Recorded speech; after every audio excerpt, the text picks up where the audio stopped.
Samuel to ask God that they should have a king. And not only that, because Samuel's sons were a lot less worthwhile than Samuel was, but because they wanted to have a king for, what do you remember? Let me just ask you. Why they wanted to have a king? They wanted to be like everybody else. We don't know any believers that have that problem, do we? Incognito Christians that would just as soon be identified with the scoffers as with the one who died on the cross to save us. A lot of people want to be like the world that's around them, and that's a really bad practice and a dangerous thing to consider. But this is where, despite that shortcoming, God actually hears his people's prayers. They were going to have a king. They were always going to be given a king. I don't necessarily believe personally that it was going to be this king, but God actually hears the prayers of his people. And at this junction, we're at an interesting threshold where one would be justified in wondering how the new king will be identified. So if we know if we're the Israelites and God's going to give us a new king, how are we going to figure out who this king's going to be? And you would suppose it to be just as dramatic and a revelation as the existence of the royal monarchy into itself, but it's not. The way God will identify Saul as the first king of Israel is because someone loses some donkeys. You'd like to think it was more dramatic than that. It's not. Some of the most substantial things in life are not all that compelling in terms of their luster or appearances. But what I said earlier is what I really wish to keep at the forefront of what we're thinking about in this text. This is God's providence on display. Here's what I mean. Saul does not know what's happening. Saul doesn't know where he's going. But God does. I want you to notice, if you would, the way we might start working through this chapter of Scripture. And I don't have anything to put on screen for you. I've been so overwhelmingly busy. I just did as well to put some sort of title screen behind me when it wants to behave. First thing you want to notice, though, is Saul's problem. In verse 1, it says, there was a man of Benjamin whose name was Kish, the son of Abiel, the son of Zeror, son of Berchoroth, son of Aphiah, a Benjamite, a man of wealth. And he had a son whose name was Saul, a handsome young man. There was not a man among the people of Israel more handsome than he. From his shoulders upward, he was taller than any of the people. Now the donkeys of Kish, Saul's father, were lost. So Kish said to Saul his son, take one of the young men with you, and rise, go and look for the donkeys. And so we're introduced to Saul, Shaul, as it may be better pronounced. He comes from the tribe of Benjamin, just like the Apostle Paul. His father Kish, we're told, is a man of wealth. The old King James, if I remember correctly, says that he was a man of power, or of great power, or something to that effect. I did make a note of pointing out in my studies of this chapter that word can convey a whole lot of substance. It essentially is translated in other ways that say the same thing. It can also be translated as power or army. The Holman Christian Standard, the New King James, some of the newer English versions, they translate it in the way of wealth, just like the English Standard does. But the point about that is that Saul doesn't come from humble backgrounds. Doesn't it bother you? It bothers me when there's a politician out there that pretends to be an everyman, a man of the people, or a woman of the people, and they were born with what makes a silver spoon in their mouth seem like nothing. They were born with a silver spoon in their mouth, let's put it that way. Y'all know one of our representatives is, I think it was Cassidy, that came to Ville Platte High School a few years ago. I was teaching at Ville Platte High, and there's an opportunity that our state representative that goes to Washington, D.C. came to Ville Platte High School's campus. Actually, Cassidy was a senator. Sorry, Cassidy was a senator, not a representative. Had a little bit of a brain burp. But he was there. I saw this guy. He comes to the middle of Evangeline Parish, our parish seat. He is transported to the school, and I see all of this because in my old classroom I had a perfect eye view of all of these things happening. There's a team of black SUVs like Ford Expeditions or Chevy Suburbans that drive up, and he gets out with just a team of police and a bunch of local police officers that are there to protect him as well, and he's just a senator, which is not to say anything. Imagine what it would be like if he was the governor or the president. But he had this whole team of entourage with him, and they call all the students into the auditorium, and this guy's wearing a suit that I would be willing to wager this jacket costs more than 2 or 3 months' pay for me. And he looks nice. Without question, does he look nice? It's a nice fitted suit. And he's talking to these students in what is one of the top 5 poorest parishes in the state, and has the unmitigated gall, in the words of the Grinch, to say, I'm just like you. No, you're not. No, you're not. You're not even close to just like me. Never mind what you're wearing and what you came to school in today. I assure you, you and I are not the same. And I don't say that to demean the background of the first king of Israel, who is Saul. I just mean to point out to you that while sometimes politicians, both then and now, like to make themselves to be a little bit more respectable from people from more humble origins, a lot of them aren't. Saul is not from a humble origin. He's from a wealthy family. You might argue he's from a worldly family, because as you'll see later in this chapter, he is sent to essentially find the prophet Samuel, and he doesn't even know who it is.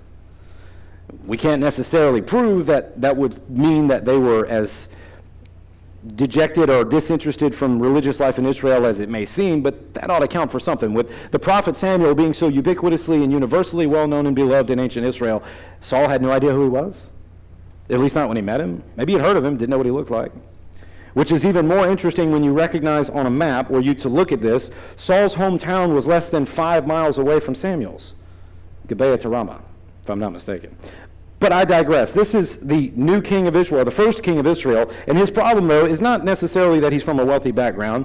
His problem is that, as we said a second ago, there's some donkeys that are going to need to be found. Notice also the Bible tells us he was handsome. Do you think that's interesting? Of all the things you would want the Bible to say about you, if you're... There's no one more handsome than him, the Scripture just said. And what that would seem to convey, and why that matters, is, especially with him being taller than everybody else, he looks like a king. Well, this surely must be the guy. It looks like a king. Even the prophet Samuel is guilty of thinking that way, because when he went over to Jesse's house to anoint Saul's successor, David, the first person he went up to was David's older brother Eliab, if you know that story. And he says, surely the Lord's anointed is before me. This has definitely got to be the next king, because we're led to understand that David's older brother is bigger than him, maybe more handsome than him, who knows. But he looked much more kingly. And then that's when God told Samuel, and that's 7 chapters later, in 1 Samuel 16:7, he says, do not look on his outward appearance or the height of his stature, for the Lord sees not as a man sees. The man looks on the outward appearance, but the Lord looks on the heart. Saul looked the part, though, as an aside. We're getting bogged down here. I don't mean to do that. I just want you to recognize where Saul's coming from. But here is where it's going to come to the heart of the matter. In verse 4, it says, Saul passed through the hill country of Ephraim, passed through the land of Shalishah, but they did not find them. Still couldn't find the donkeys. They passed through the land of Sha'alim, but they were not there. Then they passed through the land of Benjamin, but did not find them. Verse 5, when they came to the land of Zuph, Saul said to his servant who was with him, come, let us go back, lest my father cease to care about the donkeys and become anxious about us. Notice how unsuccessful his search is. They go one place, no donkeys. They go somewhere else, no donkeys. They search somewhere else, still no donkeys. And eventually he says, look, man, we got to go home. Pretty soon my dad's going to not worry about the donkeys so much as he's going to worry about me. Evidently, Kish might have been a worthwhile dad, at least in that regard. They don't know where the donkeys are, but Saul's servant then makes an interesting suggestion in verse 6. 1 Samuel 9:6 says, his servant to Saul, behold, there's a man of God in this city, and he is a man who is held in honor. All that he says comes true. So now let us go there. Perhaps he can tell us the way we should go. The man of God, of course, would be Samuel. They're not far from where Samuel was. Saul doesn't realize this yet, but apparently this fruitless search has brought him to exactly where God wants him to be. Now I want you to think about what that means for you and me. A lot of times we don't always recognize God's providence in our lives while we are walking through it or while we are living it. It's sometimes only through the benefit of hindsight that we recognize, when looking over our metaphorical shoulders, this was God putting me in a particular place at a particular time for a particular purpose. I can't always necessarily say that's undeniably true. Like, we can assume that sometimes. You can't always prove it, but you have to believe God is working in his people's lives, even if we don't know it, even if we aren't aware of it. 2 examples that come to my mind is me standing before you now as your minister, as opposed to the minister in LeCount. The Lord taking my dad home, I believe, was part and parcel of his plan all along. I think my old man would agree with me. At the time, even as much as I believe that deep down, it didn't make it any easier, but it still is something I can't help but believe. The other one is a lot less meaningful and probably a little bit more silly, but when Ariel and I were in Florida back in March for our anniversary trip, I had a Goodwill and I needed to buy some beach clothes because I didn't really have any beach clothes. So we decided to do some thrifting while we were in St. Augustine, Florida. And I get a whole bunch of shirts that I think would be okay to wear, and I go and I put them in this dressing room, and because I'm a normal human being with a functioning brain and a working heart, I saw that there was these, leftover clothes that nobody wanted in the changing room, so I took them out of the changing room. I walked over to bring it back to the shelves rack, and I hung it outside, and I heard the door close behind me. Now, it kind of bummed me out, because there's a couple of cool shirts in there I wanted, James. And I looked at Ariel, and I said, did somebody just go in there? She said, yeah, I think so. The key. I think so. And so I stood there for, I'm kidding you not, about 20 minutes, waiting for this person to come out of the dressing room so I can have the shirt I want to buy. And all the while I'm getting angrier and angrier and angrier and angrier, because I'm like, first of all, who just has the indecency to just walk in there? Didn't you see I was doing something there? Second of all, what is he doing? Writing a novel? What's taking so long? And Ariel has pity on me and goes and asks an associate to open the door, like the scholarly genius I couldn't have been, and he opened the door after knocking and inquiring if anyone's in there, and guess what? It was empty. It closed by itself. For that reason, not only were we late to where we wanted to go after that, we actually had to pay for the clothes we bought after store hours was over. Now that seems innocuous and insignificant, and perhaps it is. However, while we were in line, I'm standing in line about to buy some shirts, and there's a mom behind me, and she's got a stack of books. And I know she's a mom because she tells me, and she's wearing a Christian shirt, and she's telling me about homeschooling her kids, how she's trying to build her own library and all this kinds of cool stuff. And as I walk up to the counter, there's a lady there who looks a little less than thrilled that she's at work, and she's now having to ring up a customer that is there after the store is supposed to be closed. And I try to strike up conversation with her. She has a Gary the Snail tattoo on her arm. She looks like she's about 65 and really, really snappy. She doesn't look like a happy person. And I try and instigate a little bit of conversation with her, and we get to talking somewhat. And then this Christian mom comes up behind me and asks me about the Hebrew on my arm. If you've seen my arm, I have Ariel and Selah on my arm in Hebrew. And she asks me, is that Hebrew? And I said, yes, it is. She says, what does it mean? I said, do you want the long answer or the short answer? And she's like, well, I got to have the long answer. I said, okay, no one says that, but okay. And I was able to tell her one of the things that God has done in my life that is just undeniably a blessing is I was told we could not have children, period. And I know I'm going on a tangent here, but watch this. I spend 5-10 minutes telling this lady God's miracle in my life when doctors told Ariel and I we could not have kids. We were prayed over by the eldership. We went through some treatments, and you've seen my daughter running around. I get to share this with this mom, and she's like, oh, that's awesome. Isn't God good? I said, all the time. And as we were walking out of the store, we're getting in the car, I told Ariel, I said, look, I'm so sorry. That was so stupid for me to just stand outside the changing room. And she said, no, I don't think that was stupid. I think God wanted you to do that. I said, you think God wanted me to think that there was someone in the changing room inhibiting me from buying the shirt I wanted to buy so that I would stand there for 20 minutes? You think God wanted me to do that? She said, no, that's not what I mean. I think because that woman behind the register, she says, was so less than thrilled to be there, she said, I don't think you shared our story of Selah with just that Christian mom. She said, I think you said that so that lady behind the register could hear it. I don't know about that, but I can tell you that this woman also heard everything I told her. Now, that doesn't necessarily mean God made me stand in the Goodwill for 20 minutes because of his providence, but I believe it's possible. And you see that on display here because Saul is looking all over the place, and if you've ever lost something and can't find it,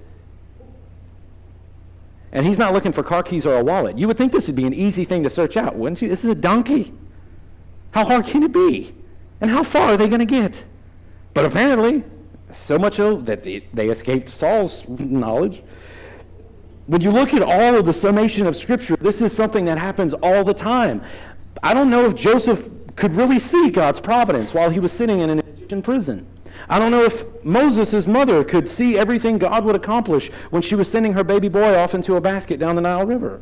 David maybe wasn't thinking about becoming a king when his father sent him off to deliver food to his brothers in the military. And just as well, Saul probably doesn't see the throne that God is about to put him on while he's looking for donkeys.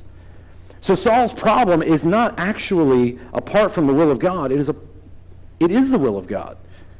And this is where I think we can have some great conversations with our Calvinist friends, and we talk about God's sovereignty.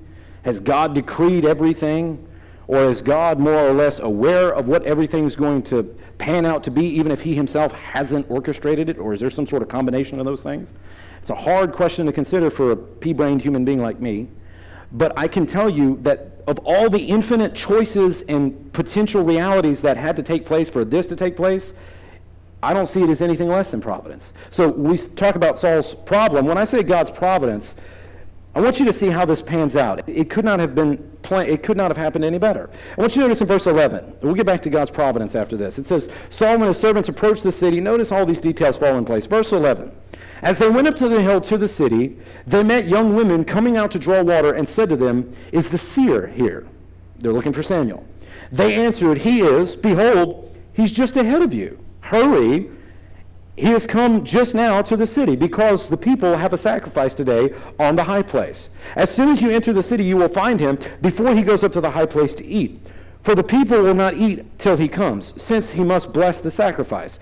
Afterward, those who are invited will eat. Now go up, for you will meet him immediately." So they went up to the city. As they were entering the city, they saw Samuel coming out toward them on his way to the high place. Samuel wasn't there already. Samuel was on his way.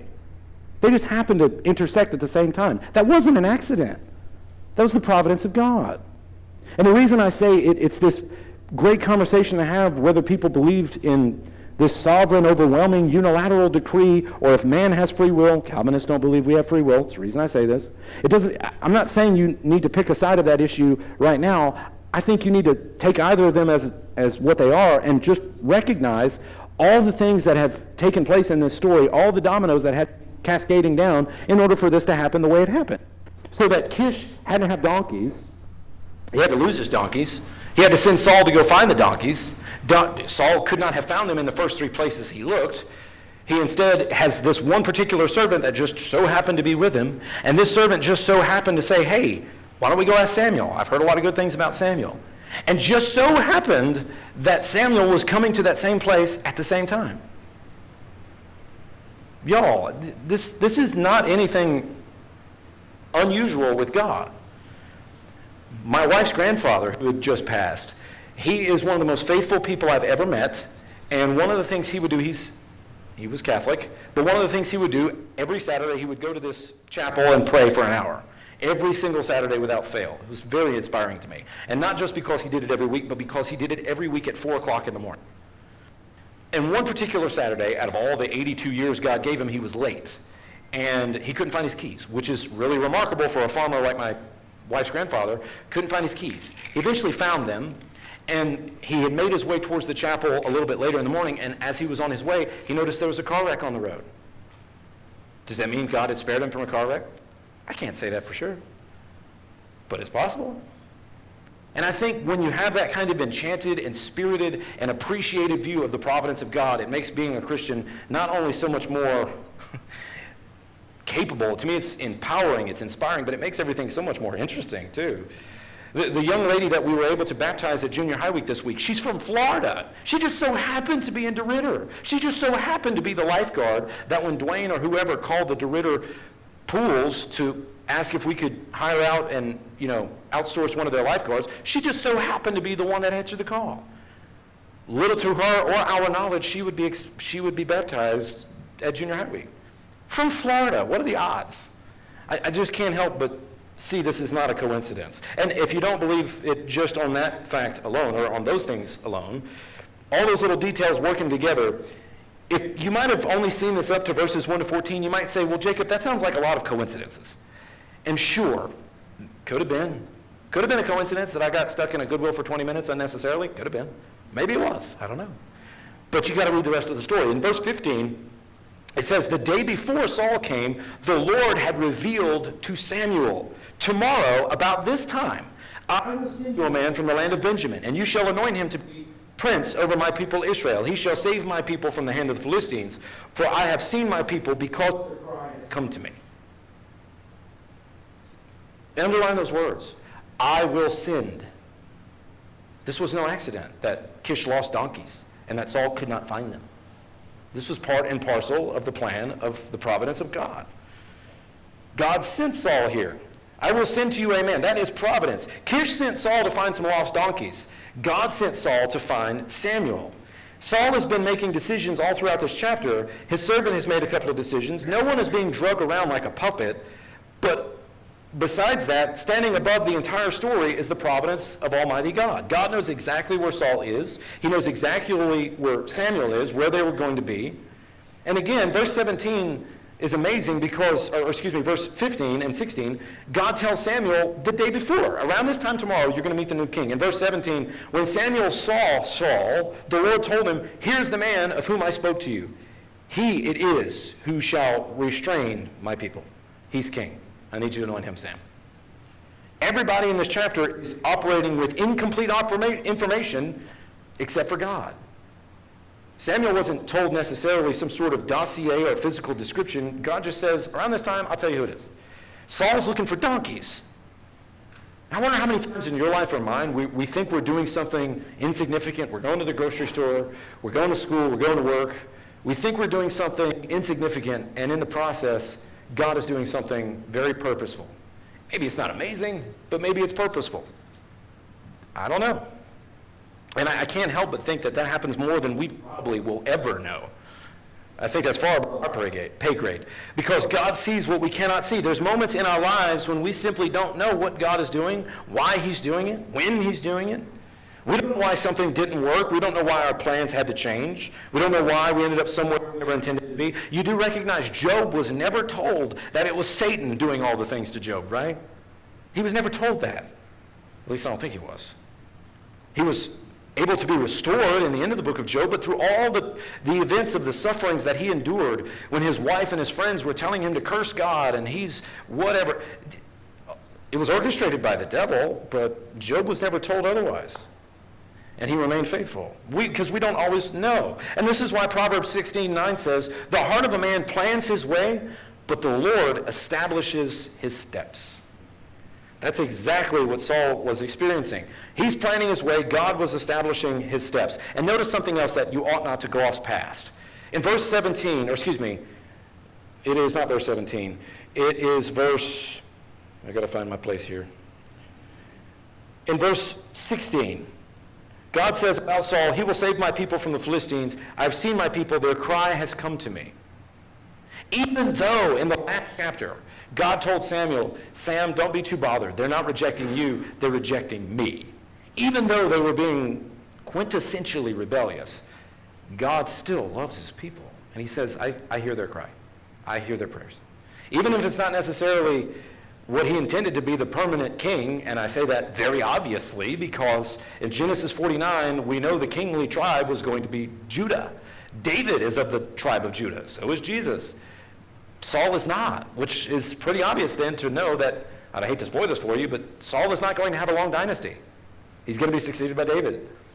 Thus, he was never meant to be an ongoing and eternal lineage or dynasty. David's was.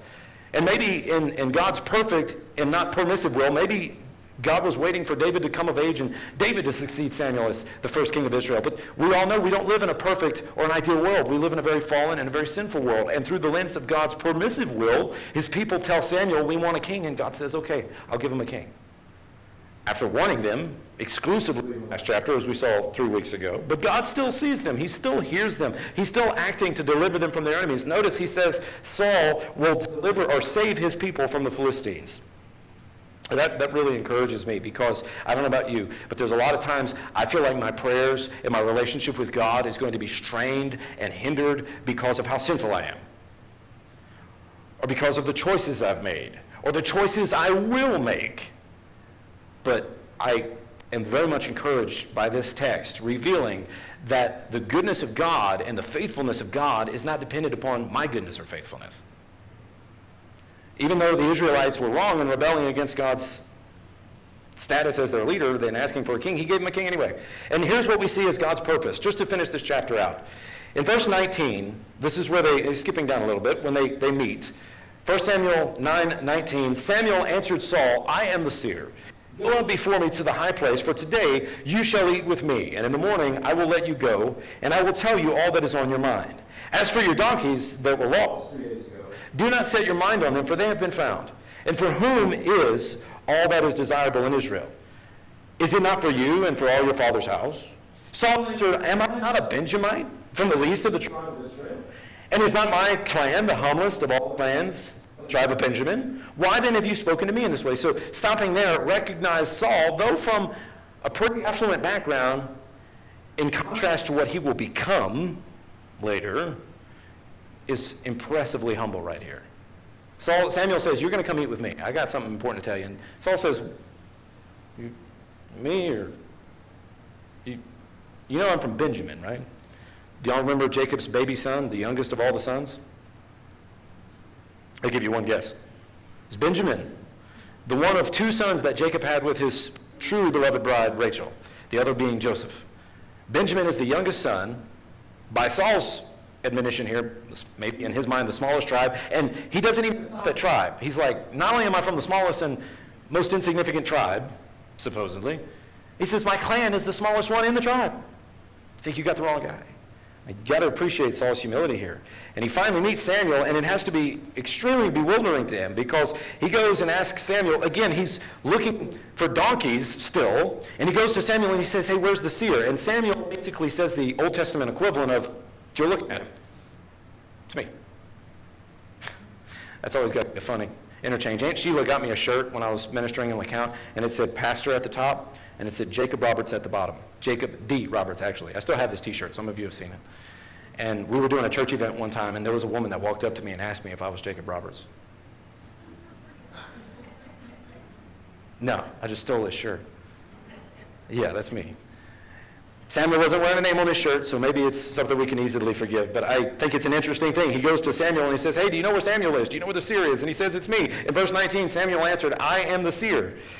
Imagine being Saul. He hasn't even told Samuel about the donkeys, by the way. Did you catch that?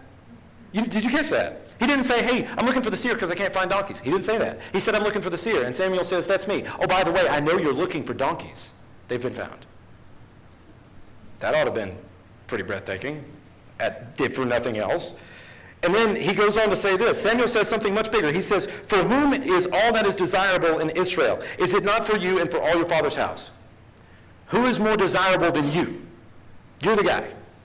Saul understands that Samuel is talking about something greater than livestock, and that's why in verse 21 he says, why have you spoken to me this way? Whatever else we're going to discover about Saul later, and there's plenty, we need to allow chapter 9 to introduce Saul in its own terms. At this point, he's not campaigning for power. He's not jealous of David. He's not requesting David to do some sort of ridiculous task to give a dowry to marry his future daughter, Michal. That's a different Saul. That's a much older Saul. This is younger Saul. And he's not saying, finally somebody recognizes how important I am. I know a lot of people that would say that. Samuel says, who's more desirable in Israel than you? I know a lot of folks that would say, I don't know. There's nobody more desirable than me. Saul doesn't take that tact. He's just the opposite. He's humble. He says, why are you talking to me like this?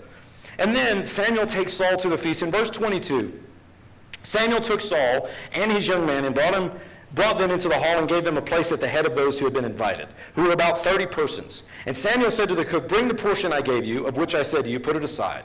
So the cook took up the leg and what was on it and set them before Saul. And Samuel said, see, what was kept is set before you. Eat, because it was kept for you until the hour appointed, that you might eat with the guests. Don't miss what that means. Again, the providence of God. Samuel had already told the cook, set aside a plate for the person that I'm going to tell you. If it was a plate lunch, supper, he'd say, hey, put this one in aluminum foil and stick it in the microwave. I'm going to need it later. I'm just saying, all of these things working together for the providence of God. I think it's amazing. And you read the rest of this story. It says towards the end of verse 24, Saul ate with Samuel that day, and when they came down from the high place into the city, a bed was spread for Saul on the roof, and he lay down to go to sleep. They even have a place for him to stay. Verse 26, then at the break of dawn, Samuel called to Saul on the roof, up, that I may send you on your way. So Saul arose, and both he and Samuel went out into the street. As they were going down to the outskirts of the city, Samuel said to Saul, tell the servant to pass on before us. And when he passed on, stop here yourself for a while, that I may make known to you the word of God. Hasn't told him he's going to be king yet. That's amazing. It's chapter 10. We'll talk about that next time. But I don't know if you've truly digested all that takes place with Saul and Samuel. Saul, looking for donkeys, by the providence of God, has Samuel in the same place at the exact same time. Samuel knows what Saul was looking for, and not only did Samuel set aside a plate or have a plate reserved for Saul, he's even got a nice, comfy place for him to stay, wakes him up in the morning, maybe offers him a little bit of coffee. Don't know, probably not. And then he says, hey, I need to talk to you. Come walk with me. And as they're walking, he tells him, hey, send your guy over there. I need to talk to just you. And he hasn't even told him yet. I mean, can you imagine what's going through Saul's mind right now? I don't rightly know how old he was, but I don't think you need to be a young or old person to truly imagine what this must have been like. When you take a step back and look at this chapter as a whole, I think one of the most remarkable things is how differently we see the circumstances that God has put into our lives. How we don't see the things that God sees. And maybe that's a good thing. But Saul is looking for lost donkeys. God is looking at his future king. Saul sees an unsuccessful journey at first. God has him exactly where he wants him. Saul sees a chance encounter with Samuel, just got lucky, well, I'm glad I caught you. God has been working this all out the entire time. God sees Israel as future king. He sees everything that he means to bring to pass in the lives of his people and in the life of Saul. Saul sees one little bitty part of it. God sees the whole picture. The old illustration I've heard a lot of preachers use is the tapestry. And I wish I had a picture of it. Maybe you know what I'm talking about. But that when you look at the backside of a tapestry or of any sort of sewn work such as even just a patch, when you look at the backside of a patch or any other kind of stitched work, it looks like gobbledygook. It looks like spaghetti. But when you look at it from the perspective of the one who is working to create it, it makes a lot more sense. And on this side of eternity, we see the backside of the tapestry. We cannot see, nor will we ever see, all of the intricacies of the works that God is doing in our lives. In the Corinthian letter, Paul says in 1 Corinthians 1 and 3 that he planted, Apollos watered, and God gave the increase. So that the person that plants the seed, waters the seed, and watches it bring to harvest or be brought to harvest isn't always the same person. You might say something to someone in passing at a Goodwill in Florida while you're there for 4 days. I don't know what that lady went on to do after that. I hope she got a better attitude. And maybe a better demeanor, because it was like talking to a cactus. But I can't speak to that because it's not about me. And when you're able to recognize that even on your worst days that God is working still, it can make even the worst days much more bearable. And we should never presume to know everything and make assumptions to say that was definitely the providence of God. The lady with the Gary the Snail tattoo. If you've seen SpongeBob, she told me she had Gary the Snail because it was her favorite character because he only says one word in the show, and no matter what he says, you always know what he means. And I'm thinking, that is so unnecessarily complicated of a children's cartoon, but hey, it's your tattoo. I can't tell you that was God's providence that led me there, but I can tell you that Romans chapter 8, verse 28 says, we know that for those who love God, all things work together for good for those who are called according to his purpose. And Ephesians chapter 1 and verse 11 says that God works out all things according to the counsel of his will. You might be surprised tomorrow, but God is not. God can never learn. He would cease to be God if he could learn. He could change. If he could change, he wouldn't be God. He wouldn't be the perfect, almighty, omniscient, omnipresent, and omnipotent being who is the triune God. And as such, again, you may be surprised tomorrow, he will not be. I don't always know where God is leading. I don't always understand what God is doing. I don't always see what God sees, but I can trust that he knows what he's doing. And next time, in the next chapter, Samuel is finally going to tell Saul what all this has been about. I hope tonight gave you something to think about. I'm going to pass the torch over back to Brother Keith. Thank you all for your attention this evening.